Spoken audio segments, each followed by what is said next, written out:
Наступление эпохи глобального кипения. Таджиков предупреждают, будет еще хуже. Подписывайтесь на обновления и точно будете в курсе всего самого важного.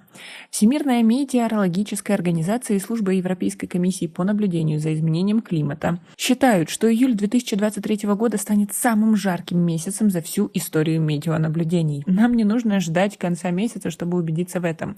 Если в ближайшие дни не наступит мини-ледниковый период, июль 2023 года побьет рекорды по всем направлениям, заявил генеральный секретарь ООН Антонио Гутерриш. В ходе своей пресс-конференции в Нью-Йорке в четверг он со ссылкой на данных Всемирной метеорологической организации отметил, что в июле уже зафиксированы самый жаркий трехнедельный период за всю историю наблюдений, 3 самых жарких дня за всю историю наблюдений и самая высокая температура океана в это время года. По предварительным подсчетам ученых, средняя температура на планете в первые 25 дней июля составила почти 17 градусов Цельсия. Как показал анализ климатолога Лейпцигского университета Карстена Хаустайна, средняя глобальная температура в этом месяце превысила доиндустриальный уровень на 1,5 градуса.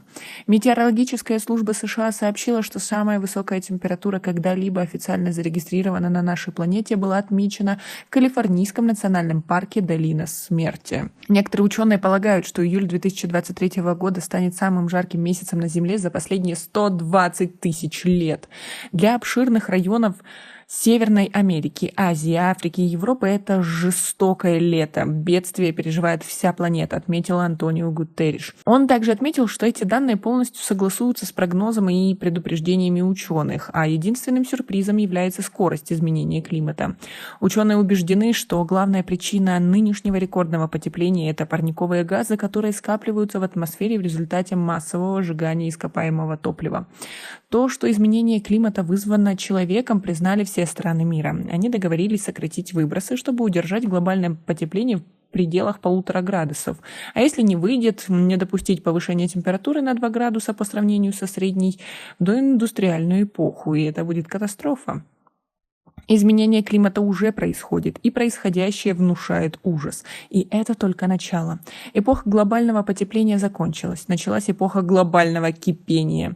Этим воздухом невозможно дышать, эта жара невыносима. А уровень доходов от добычи ископаемого топлива и бездействия в сфере климата недопустимы, подчеркнул Генсек ООН.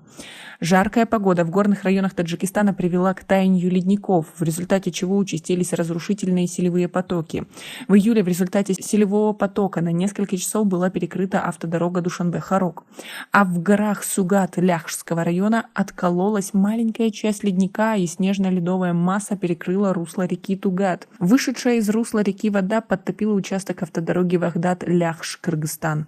Экстремальная погода становится новой нормой. Все страны должны отреагировать на это и защитить свои народы от изнуряющей жары, смертельных наводнений, штормов, засух и пожаров. Настало время для глобального всплеска инвестиций в адаптацию ради спасения миллионов жизней от климатической катастрофы, заявил Антонио Гутерриш. Как вы относитесь к такой ситуации и ощущаете ли вы на себе это глобальное кипение? У нас пока на этом все. Оцените наше видео подпиской и лайком. До скорой встречи.